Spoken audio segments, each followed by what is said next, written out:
Hello students, good morning. Today we are going to see the second unit of the first chapter of history, that is French Revolution. In the previous class you might have learned about the introductory part and the first unit of this chapter, that is French society during the late 18th century. Let's have a short recap on it and we'll go with the second unit today. So, in the first introductory part, we all know that on one morning of 14 July 1789, what happened? There was a rumor that was spread that the whole city was alarmed that the king's troop they are going to open fire on citizens, and this created a great pressure inside the people, and around 7,000 men and women they gathered in front of the town hall, and they started talking about the king and his cruelty. And finally what happened, they got angry and they broke out into many buildings, and they went in search of arms, because in case if the king's army is coming or king's troop is coming to kill them, they have to defend themselves. So for that they went in search of arms. And during that time, what they thought is Bastille is one of the important place of that particular area, so they thought there would be the arms. So they went into the eastern part of the city and marched straightly to the Bastille and to the fort's prison, okay, and they broke out the prison, and they have even they broke out the prison, and some of the people, yeah, around 7 people, they were the prisoners, they were in that prison, they were released by these people, okay. And even then what happened, this Bastille, as they were hated well, because that is the place that shows the despotic power of that king, okay. And in that heavy attacks, the commander of the troop was killed, and not only that, but they released 7 people, as I said you before.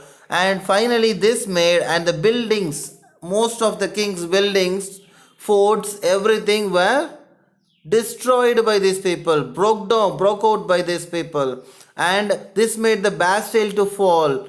And from this conflicts, slowly what happened, these people were against this monarch, the king's rule that was began in Paris, and all over the country they started fighting against this monarch. And finally these people they strictly objected the rise of price of bread, because at that time there was a great fall in economy. That is the reason the food price and the price of bread, the normal people they used to have bread, and even that price, price of that bread itself, that rose like anything, okay. So that is the reason many people undergone the revolution. That's what the introduction that is given to us, that we have learned. And when we are coming to the first unit, the French society during the late 18th century, so here what we are learning, we are mainly learning who was the king who ruled the French society at that time, and how it was divided. So in 1774 we all know that it's Louis 16. What is it? Yeah, it's Louis 16, and he is one of the kings of Bourbon family. He ascended the throne, and immediately after that, while he was becoming a king, he was only 20 years old, and he married to whom? The Austrian princess Mary Antoinette. And we all know that we might have learned about Mary Antoinette, and she is a woman who lavishly spent the money, and she liked to have a rich life, and daily she used to buy many things, and that mainly emptied the treasure. And not only that,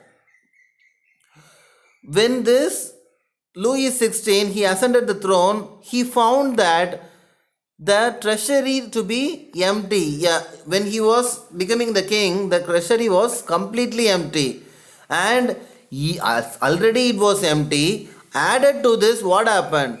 He is a king who spent money. Who spent money on what? Mainly in this court and his palace, everything to be very extraordinary, very beautiful, very grand. That's what he thought. He thought of living a grand life. For his grand life, he used the money of the people's money. That's what the problem that came.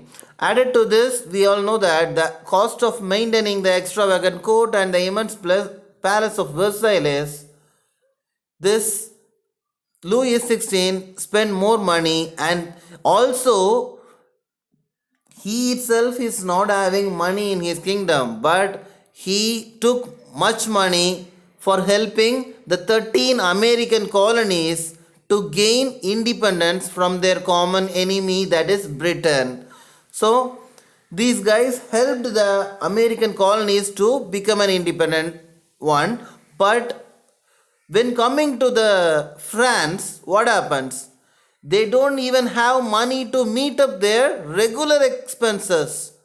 For ordinary expenses too, they don't have money, such as for the cost of maintaining the army of the king, the court of the king, and also the government officers and the universities. For everything, they don't have any money. That's the reason what happened. The state slowly started to increase the taxes, and because of that, what happens? The French society in the 18th century, slowly it was divided by divided into three estates, and the first estate was owned by whom? It was owned by the clergy people. Okay, the clergy people, in sense, they were the Christian priests and heads and everyone. They were commonly called as clergy people, the people who serve for God in churches. Okay, and the second estate was given to whom? But to the nobility. And these people, these clergy and these nobility people, they normally enjoy a certain privilege by birth. They will be given much importance, they will be given much respect, and they won't be paying any taxes to the king or to the government. But the only people who have to pay the tax for all the guys is the third estate people. Okay, so the mainly who are the people of these third estates? We all know that it is the peasants and I'm sorry. Yeah, the peasants and the daily wage workers and the middle class people. They were the people mainly under this third estate, and these people were only the people, they were having the burden of all financial activities. Okay, all financial activities, in sense, for all the financial activities to run, they need to pay tax. Only if the tax is paid, they can do it. They can do it in the king's court, and for everything these people have to pay taxes. So only on the taxes, only the taxes of this third estate people alone, the country's government was running. And even in that, we learn already what these people, other than this, they were paying what mainly two types of taxes. That is, first one is tiths. Tiths, in sense, what? It is nothing but every human being or every family, whatever they earn, for example, it is 1,000 rupees, they have to pay one tenth of that amount, that is 100 rupees, to this clergy people, to the church. In Tamil, they used to say it as Dasama Pagam, that is 1/10. that they have to pay to the church. So in that way, first they gained more money, the clergy people, and in the same way, these noble people also, they levied direct taxes on the people, so that they paid much money to the those people, and they were also getting more money. But when we are coming to the third type of tax, that is indirect tax, that is only for, as we all know, in our Indian freedom struggle, the British people, they asked us to pay tax for salt. That is the reason the salt satyagraha was conducted. In the same way, for using salt and for using tobacco, those people have to pay taxes. That was the third tax, and that is an indirect tax. Okay, so that's what we are studying. And the important topic that we are going to study today is the struggle to survive. So at one particular time, you all know that mainly this third estate people, as I said you, who were the main people of the, who were the people of third estate: big businessmen, merchants, court officials, lawyers, peasants, artisans, small peasants, landless labor and servants. And all these people, already they were working very hard, but whatever they earn, they are paying it as tax. So at one time, as the king has introduced many taxes and increased the taxes, the people struggled a lot. And there was also a drastic change during 1789. That is nothing but the population suddenly rose from 23 million to 28 million. Because of this, what happens? If the population increases, the need for food also,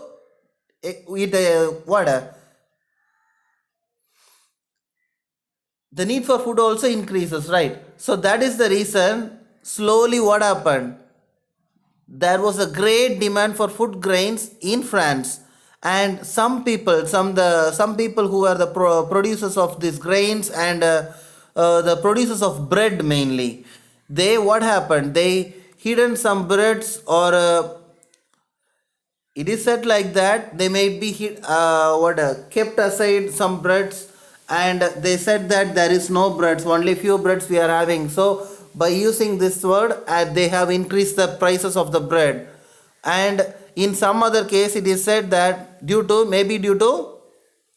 bad harvest, there was no productivity of food grains. That is the reason the bread rates have been raised.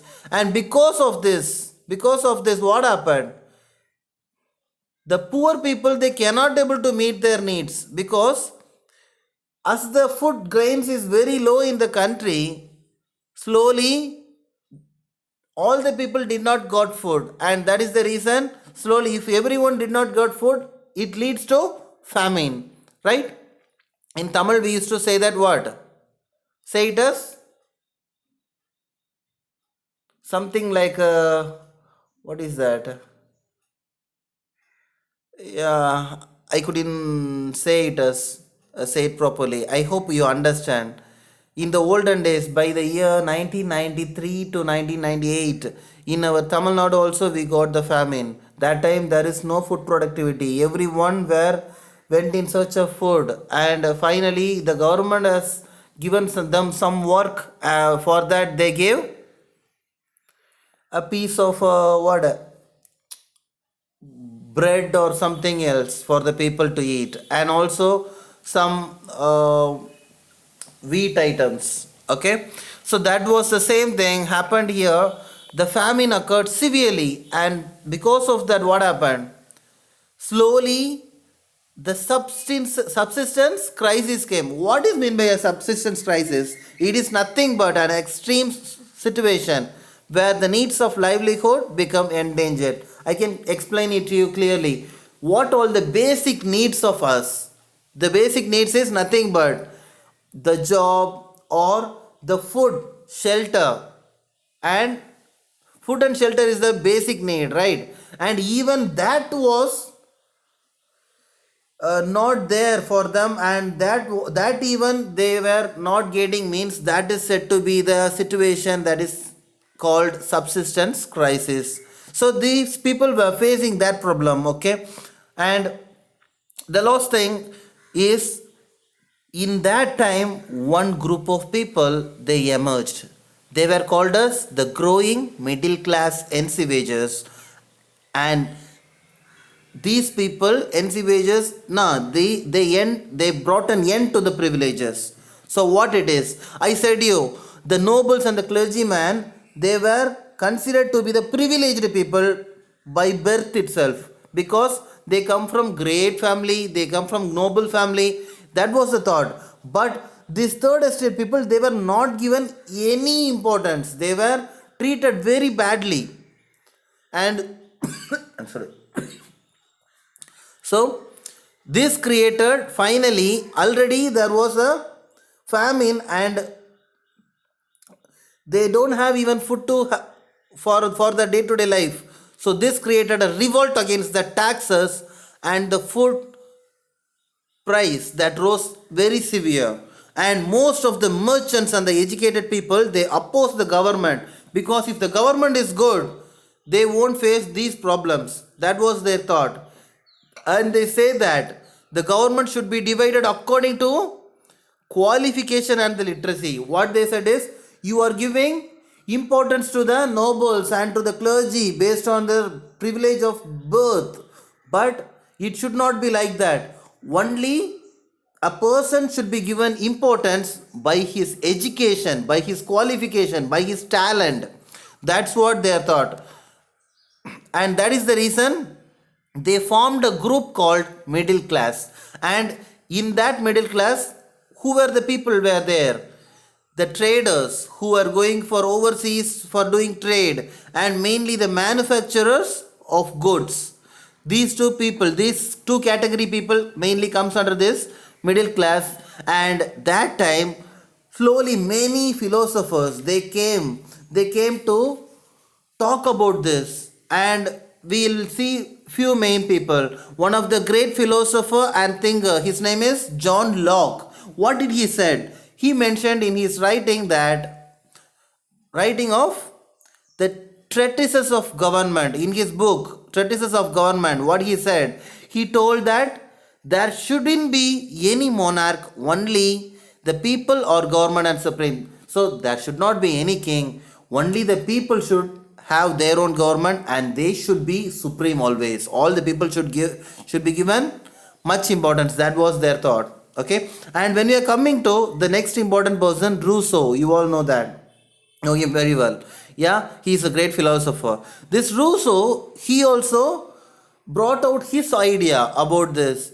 So what did he said? He is a guy who introduced a form of government that should completely based on the social contract between the people and their representatives. So people and their representatives.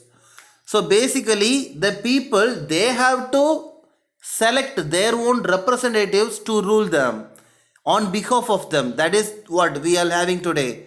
The constitution, the democratic constitution and all, we are having our representatives, that is MLA and MP, right? So it was first laid by Rousseau. And in the spirit of laws, the great philosopher Montesquieu, what did he said? He is the guy who first divided the power of the government that should be given to various departments like legislature, executive and judiciary. That's what we are following in our democratic countries today. And even we all know that during that time, this Louis XVI, he spent money for the 13 American colonies to get independence from Britain. And even after getting that independence, the USA itself, they were following this model of government, what Montesquieu said.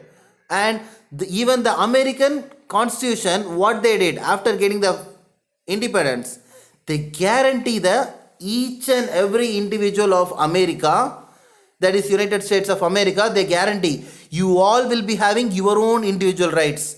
And this became an important example for the political thinkers of this France, and the ideas that was followed in USA after becoming an independent country, the same ideas were taken up by these France people, and they were fighting for that rights to have. Okay, and whatever ideas they created, they started spreading it. And we all know that normally in our country, how the ideas of people that spread mainly through social media. Other than that, in the olden days before this medias and all, it was spread through tea shops. That's what we learn, that's what we come to know, right? In the same way, the ideas of these philosophers also, that was discussed extensively, intensively and extensively in saloons and the coffee houses of that area, and also later in the books and newspapers. Okay, and that is the reason their idea, what that reached many people virally and created the thought of the freedom, okay, or freedom or the independent nation. And these were frequently read aloud in many groups for the benefits of those who couldn't read and write. Because why it is mainly shared in saloons and coffee houses? Because all the people were not literate, most of the people were illiterate, right? So in order to make them know about this, they started talking about this in saloons and coffee houses. I hope you understand this. And the final thing is the news that the Louis XVI planned to impose, because this Louis XVI, he thought that again, if we commonly order these people to pay more taxes, no one will follow our command. So what can we do?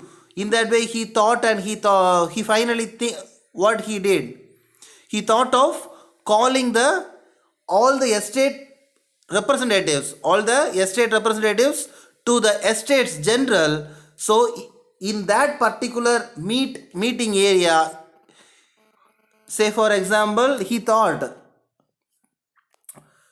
we can impose the tax plan, and he asked all the people to come to, all the estate representatives to come to the estate general. And in that area, as already the clergy people and noble people, they say yes to whatever the king says, and they also had an idea what the idea was followed there. Each and every estate will be given only one vote, okay, only one vote. And for example, first estate clergy people, one vote; second estate noble people, one vote; third estate whom this peasants and artisans and everywhere middle class educated people, for them only one vote. So whatever king says, this clergy and noble people will say yes, and as king planned, his thought only will get succeed. So this time what happens? Many people, the representatives of first estate, the clergy people, 300 people came, and in the same way, the second estate people, nobles, there also totally 300 people came, and from the third estate, I'm sorry, third estate, there were many people in third estate, right? So totally 600 representatives came, and what happened means, slowly the 300 people of noble, 300 people of clergy, they were given seats to sit oppositely. But all these representatives of third estate, they were asked to stand in one corner, and they were not given importance. And the people come to know that this Louis XVI planned to impose further taxes to meet up the expenses of the state. So this created more anger, and they thought of protesting against this system of privileges. And even this third estate people, the representatives, they said that we can't able to accept only one vote that you give to our estate. We want each and every person, that is each and every representative, one vote. So if you think that each and every representatives, if they were given one vote, what happens? What happens? 300 people, 300 plus 300, clergy and nobles, totally 600. But in the estate side, third estate, they were 600 members. So totally 600, 600. So each of the people's thought will be given importance. Right? That's what their thought. So I'll just read it out and we'll wind up the class today. Okay? So in France, the outbreak of revolution, how it came. So the monarch did not have the power to impose taxes at that time. So what they did, he had to call a meeting of the estate general. Estate general is one particular particular head, okay, head, and under that head or under that elective body, all the three estates, they will be under that estate general, okay. And that is the reason whatever decision taken by the monarchy, it will be taking place through estate general to all the estate people, okay. So that was the thought. And this estate general was a political body to which three estates sent their representatives. So on 5th March 1789, this Louis XVI called together for the assembly of estate general to pass proposal for the new taxes, as I said you before. And the first and second estate sent 300 representatives each. And there are totally 600 members of the third estate. And they were stood back, as I said here. And voting in estate general, how it had done? By the principle that each estate have one vote. But the members of third estate, they started demanding for votes that to be conducted by the assembly as a whole, where each member would have one vote. That's what they were asking, and which was rejected by the king. And finally what happens? On 20th June, and most of the people, they asked for it, and as it was not said okay by that people, the estate general, they walked out of the assembly. And finally on 20th June, what happened means, all the third estate people, they assembled in one area that is said to be called as indoor tennis court, okay, in the grounds of Versailles. And why they were assembled there? They thought that, okay, so till now we believed and trusted these people, but from now we have to live for ourselves. We have to fight for our rights. So they declared themselves as the National Assembly, and they took a promise that they should draft a constitution for France, and that would limit the powers of this king, the monarch, okay. So that was their thought, and they thought that they all should be in unity so that no one could dominate them. That was their thought, okay. So let's wind up the class today. I just want you to read the first unit completely, introductory and first unit completely, and if possible you can read even the second unit. We'll see in the next live class. Thank you students, have a great day.